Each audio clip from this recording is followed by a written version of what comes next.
പ്രേക്ഷകരുടെ ശ്രദ്ധയ്ക്ക് Kerala vision cable നെറ്റ്വർക്കിൽ ഫ്ലവേഴ്സ് ഇനി മുതൽ ചാനൽ നമ്പർ 10-ലായിരിക്കും ലഭ്യമാകുക. പ്രേക്ഷകർ സദയം സഹകരിച്ചാലും. അമിത ജോലി ഭാരത്തെ തുടർന്ന് യുവതി കുഴഞ്ഞു വീണ് മരിച്ചുവെന്ന പരാതിയുമായി കുടുംബം. പൂനെയിലെ ENY കമ്പനിക്കെതിരെയാണ് പരാതി. കൊച്ചി കങ്ങരപ്പടി സ്വദേശി അന്ന സെബാസ്റ്റ്യനാണ് മരിച്ചത്. രാജിവെക്കാൻ ആവശ്യപ്പെട്ടിരുന്നെങ്കിലും മകൾ അതിന് തയ്യാറായില്ലെന്ന് കുടുംബം പറഞ്ഞു. ഇനി ഒരു മാതാപിതാക്കൾക്കും ഈ അവസ്ഥ ഉണ്ടാക്കരുത് എന്ന് ചൂണ്ടിക്കാട്ടി ഏർണസ്റ്റ് ആൻഡ് യങ് കമ്പനി ചെയർമാന് കുടുംബം കത്തയച്ചു.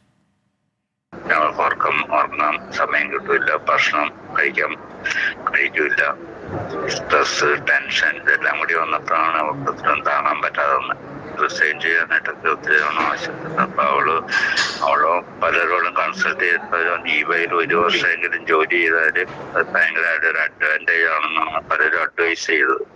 അപ്പൊ അതുകൊണ്ട് എങ്ങനെയെങ്കിലും അതിനകത്തൊന്ന് കണ്ടിന്യൂ ചെയ്യുക എന്നുള്ള അവളുടെ ഒരു ലക്ഷ്യം.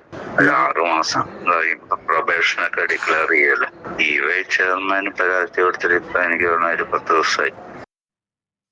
പെൺകുട്ടിയുടെ മരണത്തിൽ അന്വേഷണം നടത്തുമെന്ന് കേന്ദ്ര തൊഴിൽ സഹമന്ത്രി ശോഭാ കരന്തിലജെ അറിയിച്ചു. വിഷ്ണു സുരേഷ് വിവരങ്ങളുമായി.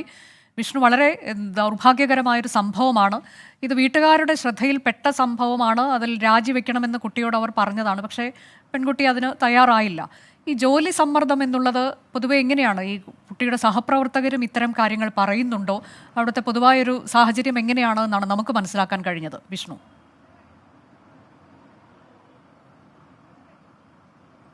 അനുജ, ഈ പെൺകുട്ടി തന്റെ സുഹൃത്തുക്കളോടക്കം തനിക്ക് അമിത ജോലി ഭാരമുണ്ട് എന്നുള്ള കാര്യം വ്യക്തമാക്കിയിരുന്നു. മണിക്കൂറുകളോളം ജോലി ചെയ്യേണ്ടി വരുന്നു, വലിയ വർക്ക് പ്രഷറാണ്, ചില ടാർഗറ്റുകളൊക്കെ മീറ്റ് ചെയ്യേണ്ടി വരുന്നു. അത്തരം സമ്മർദ്ദം ഈ മേലുദ്യോഗസ്ഥരുടെ ഭാഗത്തുനിന്ന് ഈ പെൺകുട്ടിക്ക് അന്നയ്ക്കുണ്ടായിരുന്നു എന്നാണ് മാതാപിതാക്കളും സ്ഥിരീകരിക്കുന്നത്. പിന്നീട് മാതാപിതാക്കൾ തന്നെ അന്നയോട് പറഞ്ഞിരുന്നു ജോലി മതിയാക്കി തിരികെ നാട്ടിലേക്ക് പോരുമെന്ന്. പക്ഷേ EY പോലൊരു സ്ഥാപനത്തിൽ 1 വർഷം തികച്ചു കഴിഞ്ഞാൽ തുടർന്ന് മറ്റ് സ്ഥാപനങ്ങളിലേക്ക് മാറുന്നതിന് അത് എക്സ്പീരിയൻസ് ഉൾപ്പെടെ വലിയ ഘടകമായി മാറുമെന്നാണ് അന്ന ഇവരോട് പറഞ്ഞത്. പക്ഷേ അത് പൂർത്തിയാക്കാൻ അന്നക്കായില്ല. കഴിഞ്ഞ ജൂലൈ 24-ാം തീയതിയാണ് അന്ന കുഴഞ്ഞു വീണ് മരിച്ചത്.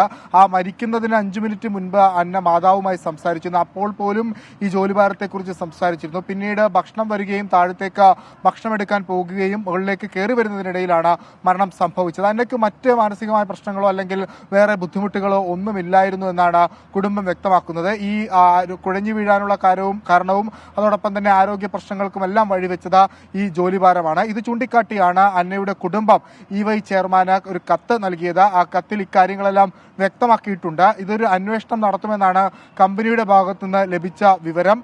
അതിൽ ഒരു അനുകൂല നിലപാട് ഉണ്ടാകുമെന്ന് അവർ പ്രതീക്ഷിക്കുകയും ചെയ്യുന്നു. പരാതിയുമായി അവർ ഇതുവരെ പോലീസിനെയോ അല്ലെങ്കിൽ സർക്കാർ സംവിധാനങ്ങളെയോ അല്ലെങ്കിൽ അവരുടെ അടുത്തേക്കോ എത്തിയിട്ടില്ല. പ്രധാനമായും ഇതിൽ കമ്പനിയുടെ ഭാഗത്തുനിന്നൊരു നടപടി വേണമെന്നുള്ളതാണ് ഈ മാതാപിതാക്കളുടെ ആവശ്യം. ഒപ്പം മറ്റൊരു കുടുംബത്തിനും ഇത്തരത്തിലൊരു നഷ്ടം സംഭവിക്കരുതെന്ന ഒരു ആവശ്യവും അവർ മുന്നോട്ട് വെക്കുന്നു. അതുകൊണ്ടാണ് തങ്ങൾ ഇതുമായി ബന്ധപ്പെട്ട് രംഗത്ത് വന്നതെന്നും അവർ പറയുന്നു. അതിദാരുണമായ സംഭവമാണ്. മാർച്ചിൽ മാത്രമാണ് അന്ന ഈ കമ്പനിയിൽ ജോയിൻ ചെയ്തത്. 4 മാസത്തിനുള്ളിൽ അമിത ജോലിഭാരത്തെ തുടർന്ന് കുഴഞ്ഞു വീണ് മരിക്കുകയും ചെയ്തു എന്നാണ് കുടുംബം ആരോപിക്കുന്നത്. അനുജ, ഏർണസ്റ്റ് ആൻഡ് യങ് കമ്പനിക്കെതിരെയാണ് ഇപ്പോൾ പരാതി ഉയർന്നിരിക്കുന്നത്. കടുത്ത ജോലി ഭാരം, ജോലി സമ്മർദ്ദം.